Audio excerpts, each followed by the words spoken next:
Assalamualaikum warahmatullahi wabarakatuh. Perkenalkan, nama saya Rifwatunisa. Saya siswa dari SMK Bintang Nusantara School. Saya ingin menjelaskan PAI, yaitu tentang perkembangan Islam di Indonesia. Dan saya ingin menjelaskan soal yang pertama. Secara garis besar ada dua bentuk gerakan pembaruan Islam di Indonesia. Yang pertama ada gerakan pendidikan dan sosial, yang kedua ada gerakan politik. Saya jelaskan yang gerakan pendidikan dan sosial. Kaum pembaruan memandang betapa pentingnya pendidikan dalam membina dan membangun generasi muda. Melalui pendidikan, pola pikir masyarakat dapat diubah secara bertahap, diantaranya yaitu ada yang A, ada sekolah tahwalib, yang B, Jamiyat Khair, yang C, Al-Irsyad, yang D, Persyarikatan Ulama, yang E, Nahdlatul Ulama atau NU, yang F ada Muhammadiyah, yaitu saya jelaskan yang dari A dulu ya, yang dari sekolah tahwalib. Sekolah ini berasal dari surat jembatan besi Haji Abdul Ahmad dan Haji Rasul pada tahun 1006. Telah merintis perubahan sistem suara menjadi sistem sekolah. Ia mengharuskan pemakaian bangku dan meja, kurikulum yang lebih baik, dan kewajiban pelajar untuk membayar uang sekolah. Koperasi ini berkembang menjadi organisasi sosial yang menyatumi sekolah tauhid dengan nama Sumatera Tahwalib. Tidak hanya guru dan murid di sekolah itu, melainkan juga para alumni selain itu. Keanggotaan pun terbuka bagi mereka yang bukan murid, guru, dan alumni, atau mereka yang tidak memiliki hubungan apapun dengan sekolah tauhid. Yang kedua, yang B, ada Jamiyat Khair. Ada dua program yang diperhatikan Jamiyat Khair: membina sekolah dasar, serta menyeleksi dan mengirim para pelajar untuk mengikuti pendidikan di Turki. Jamiyat Khair tidak hanya menerima murid keturunan Arab, tetapi juga untuk umum. Dengan mengakuasi bahasa Inggris, para alumni lembaga pendidikan Jamiyat Khair diharapkan dapat mengikuti kemajuan zaman. Yang C ada Al-Irsyad, yaitu Al-Irsyad memutuskan perhatiannya pada bidang pendidikan dengan mendirikan sekolah dan perpustakaan sekolah. Al-Irsyad banyak jenisnya. Al-Irsyad sebaiknya menolak adanya perbedaan atau diskriminasi antara kaum elit dengan golongan alir. Al-Irsyad tidak dapat dipisah dengan Syekh Ahmad Sorkaiti. Yang D ada Persyarikatan Ulama. Abdul Halim pada tahun 1911, Yahatul Qulub memutuskan perhatiannya pada bidang pendidikan sosial dan ekonomi. Santri asrama memiliki kelebihan, yaitu kurikulum memadukan pengetahuan agama umum seperti ada sistem madrasah sekarang pada tahun 1052. Persyarikatan Ulama diubah menjadi Persatuan Ulama Islam setelah difusikan dengan Al-Istab Al-Masih atau Persatuan Islam. Yang C ada Nahdlatul Ulama atau NU, yaitu di kalangan pesantren dalam merespon kebangkitan nasional, membentuk organisasi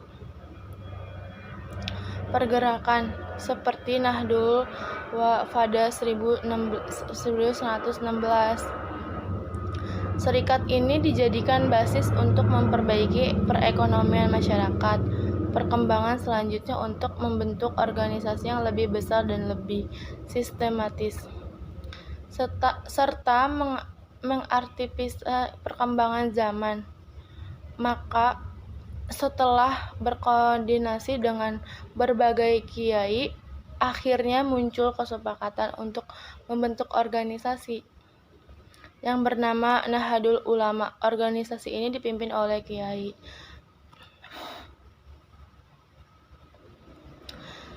Untuk menegaskan prinsip dasar organisasi ini, maka kiai organisasi ini bertujuan untuk menegakkan ajaran Islam menurut paham kitab Istiqad Al-Husana wal Izaki di tengah-tengah kehidupan masyarakat di dalam wadah Negara Kesatuan Republik Indonesia.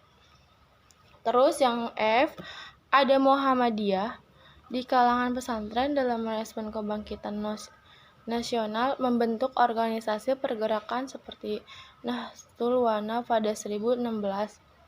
Dengan adanya Nahdlatul Tazar, maka Tawizar Afkar selain tampil sebagai kelompok studi juga menjadi lembaga pendidik yang berkembang sangat pesat dan memiliki cabang di beberapa kota. Syahim Arsyais sebagai Rais Akbar. Untuk menegaskan prinsip dasar organisasi ini, maka Kiai Hasyim Asy'ari merumuskan Kaifun Asis, kemudian juga memutuskan kitab Al-Tiqat Absu wal Maha. Terus ada yang kedua itu ada gerakan politik, yaitu Islam tidak dapat menerima penjajahan dan segala bentuk perjuangan umat Islam dan mengusir penjajahan sebelum abad 20 dilakukan dengan kekuatan senjata dan bersifat kederahan.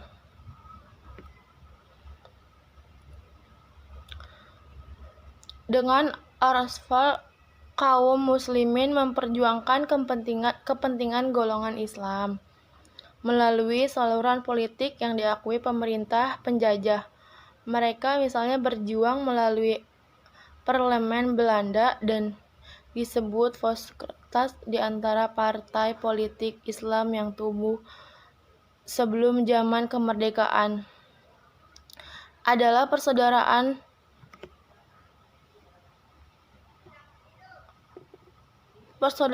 Muslimin di Indonesia, Syarikat Islam dan Partai Islam Indonesia kemudian berubah menjadi Partai Syarikat Islam Indonesia. Partai Islam Masyuni pada awal berdirinya merupakan satu-satunya partai politik Islam yang diharapkan dapat memperjuangkan kepentingan seluruh golongan umat Islam dan negara modern, dan proklamasi pada tanggal 17 Agustus 1945.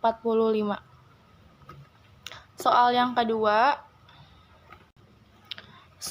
kedua ada nilai-nilai keteladanan dari tokoh-tokoh pergerakan ulama dan penyebaran Islam dan telah menggoreskan nilai-nilai keteladanan yaitu di Wali Songo.